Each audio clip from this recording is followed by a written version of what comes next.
Bienvenue dans cette nouvelle exploration. Aujourd'hui, on plonge dans un ensemble de notes assez denses qui décrivent une vision très particulière de la seconde venue de Jésus-Christ et de tout ce qui l'entourerait, quoi. Oui, bonjour.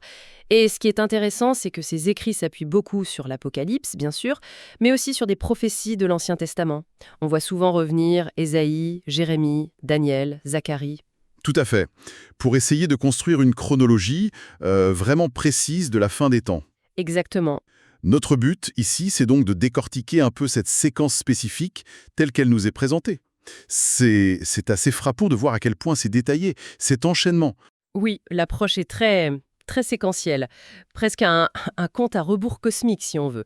On a une chaîne d'événements bien définie qui commence avec le retour du Christ et qui va jusqu'à l'établissement d'un nouveau règne. C'est une interprétation spécifique, bien sûr. Alors, entrons dans le vif du sujet. Le point de départ, l'événement déclencheur, c'est le retour de Jésus. Mais les notes précisent bien qu'il ne met pas les pieds sur terre tout de suite. Comment ça se passe? C'est ça, c'est un point clé de cette vision. Selon cette lecture, il apparaît d'abord dans les airs.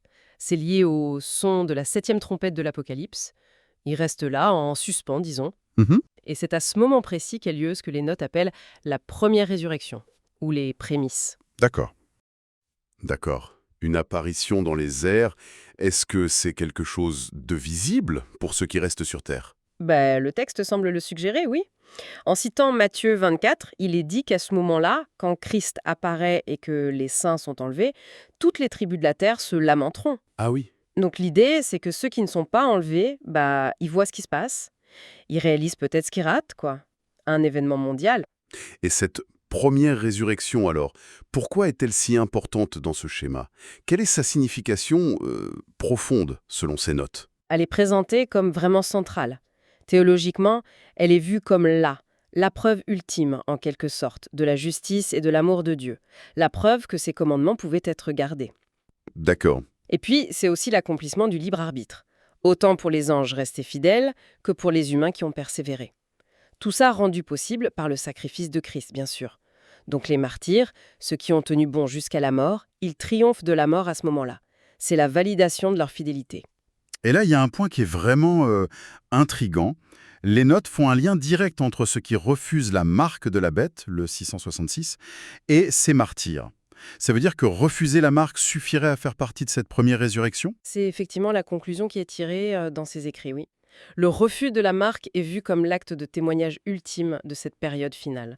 Donc, ces personnes sont assimilées aux martyrs et participeraient à la première résurrection. Hein, d'accord. Et la conséquence majeure, c'est qu'elles échappent donc aux 7 fléaux qui viennent après. L'argument, c'est que leur épreuve de foi, elle a déjà eu lieu pendant le règne de la bête et elles l'ont réussi. Donc, les notes insistent bien. Une seule première résurrection avant les fléaux. D'accord, je vois. Donc les justes sont enlevés. Que se passe-t-il alors sur Terre pour ceux qui restent? Les notes parlent d'une expiation du véritable sanctuaire. Qu'est-ce que c'est que ça? Oui, alors ça, c'est un autre concept important ici. En même temps que la septième trompette et la première résurrection, il y aurait le septième sceau de l'Apocalypse qui serait brisé. Et ça déclencherait un processus appelé expiation du véritable sanctuaire. Hmm. Ça semble être un événement céleste, une sorte de purification, de jugement au niveau divin, et c'est pendant cette période d'expiation dans le ciel que les 7 fléaux sont déversés sur la terre. Les notes, elles spéculent un peu sur où est Jésus à ce moment-là, mais elles disent surtout que ce lieu d'expiation est inaccessible même aux anges. Donc les fléaux. Ils visent spécifiquement ceux qui n'ont pas participé à la première résurrection. Qui sont ces gens, selon cette lecture? Exactement. Après cette résurrection sélective, il ne resterait sur terre que ceux qui sont qualifiés de méchants, ceux qui ont accepté la marque ou qui ont rejeté les commandements divins. D'accord. Et les 7 fléaux sont décrits comme un jugement physique direct sur eux, une sorte de décomposition accélérée, un retour à la poussière si on veut. Mais attention, les notes font bien la différence entre ce jugement physique et la condamnation finale de l'âme, l'étang de feu, qui viendrait beaucoup plus tard, après le jugement du grand trône blanc. Oui, c'est une distinction importante. Les notes utilisent aussi des images agricoles, non? Pour cette séparation. Tout à fait, et c'est assez parlant. Il y a une opposition très nette entre deux récoltes. D'un côté, la moisson des grains, les notes donnent même le terme coréen, goksiksusu, Ah oui, Oui, ce qui suggère peut-être une origine ou une influence particulière de ces textes. Cette moisson, c'est la première résurrection, la récolte des justes.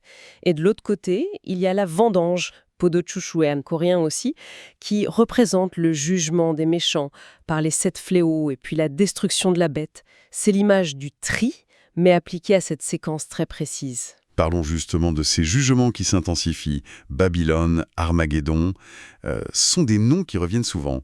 Comment est-ce qu'ils s'intègrent dans cette chronologie? Alors, ils sont liés directement aux dernières coupes de la colère divine, les derniers fléaux.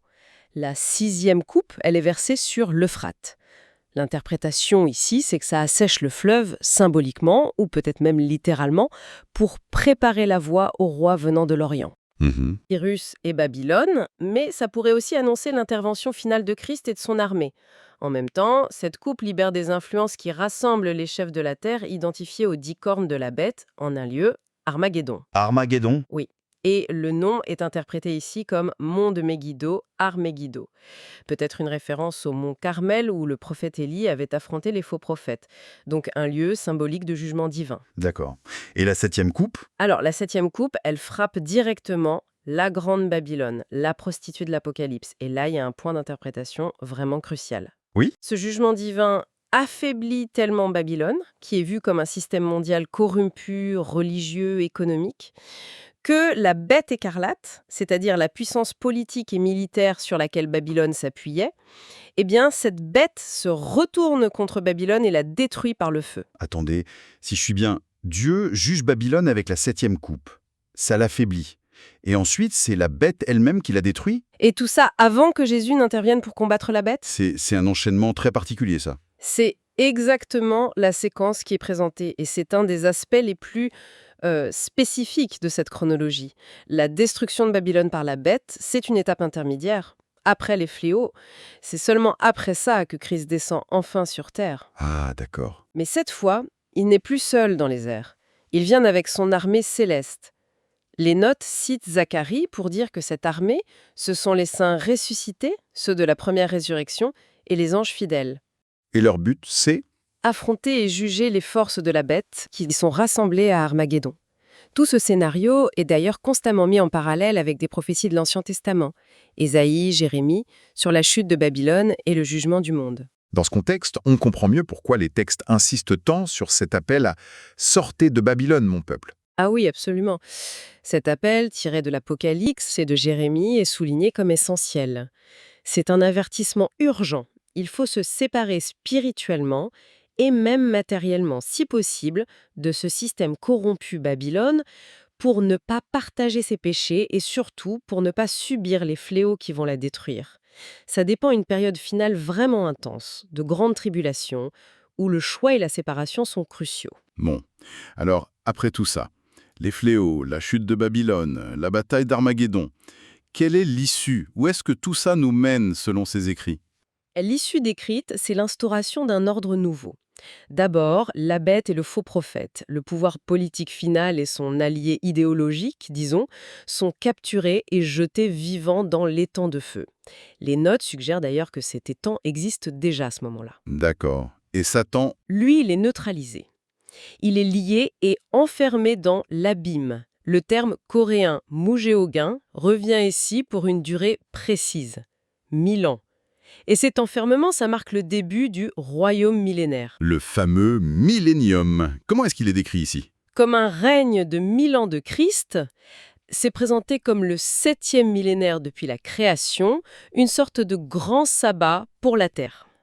Les notes le lient même à l'accomplissement de la fête des tabernacles en citant Zacharie. Et Christ règne d'où? Pas depuis le ciel, mais depuis une nouvelle Jérusalem qui serait descendue sur terre. Et il règne avec les saints ressuscités, ceux de la première résurrection justement. Il partage son autorité. Daniel et Zacharie sont cités pour appuyer cette idée d'un règne terrestre conjoint. Et la terre elle-même. Alors, on parlait de désolation par le feu avec Isaïe. Oui, ces passages d'Isaïe sont apprêtés comme une purification radicale de la planète pour consumer toute la corruption. Le premier ciel et la première terre, souillés par le péché, disparaissent ou sont rendus complètement désolés.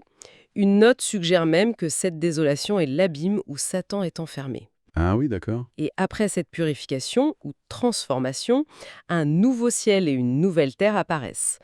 Est-ce que c'est notre planète renouvelée ou une création entièrement nouvelle? Les notes ne tranchent pas vraiment, mais l'essentiel, c'est que ce sera un lieu où la justice régnera, sans aucune malédiction. Zacharie est cité là-dessus aussi. Il y a un thème qui revient souvent, c'est celui du libre arbitre, de sa validation. Oui, c'est exact. C'est un fil conducteur théologique important dans ces textes. La première résurrection, c'est la preuve que le libre arbitre, aidé par la grâce, permettait de choisir Dieu jusqu'au bout. Ça valide ses commandements. Et pour les anges fidèles et les saints glorifiés, ça clôture en quelque sorte l'exercice du libre arbitre comme on le connaît. La possibilité de pécher n'existerait plus pour eux. Mhm. Et ce triomphe rendrait le jugement des rebelles, anges ou humains, totalement juste aux yeux de toute la création. D'ailleurs, une note soulève une question intéressante. Est-ce qu'après le tout dernier jugement, celui du trône blanc, après le millénium, quand le péché sera totalement éradiqué, est-ce qu'un médiateur sera encore nécessaire entre Dieu et ses créatures? Question profonde. Bon, si on essaie de résumer cette vision, qui est quand même très très structurée, on a un retour de Christ en 2 temps. D'abord dans l'air, puis sur terre. C'est ça. Une résurrection sélective des martyrs fidèles avant une série de fléaux qui purgent la terre des méchants. Oui, Ces fléaux culminent avec la chute de Babylone, orchestrée par la bête sous le jugement divin. Puis, la défaite de la bête par Christ à Armageddon. exactement. Ensuite, Satan est enfermé pour 1000 ans. Pendant ce temps, Christ et les saints règnent sur une terre purifiée ou renouvelée. C'est une excellente synthèse. L'accent est vraiment mis sur la justification finale des voies de Dieu, prouvée par la fidélité de ceux qui ont gardé les commandements. C'est l'établissement définitif, visible, de son autorité et de sa justice. Une résolution assez nette du conflit cosmique, du moins selon cette lecture particulière. Pour finir, peut-être une question pour la réflexion qui découle un peu de tout ça. On a vu à quel point cette interprétation utilise l'Ancien Testament, Isaïe, Jérémie, Daniel, Zacharie, pour décrypter l'Apocalypse. Comment est-ce que cette méthode, ce tissage très serré entre les anciennes prophéties et les visions du Nouveau Testament, pourrait influencer non seulement notre compréhension de la fin des temps, mais peut-être aussi notre lecture de l'ensemble de la Bible? C'est une piste intéressante que ces notes nous laissent, je trouve.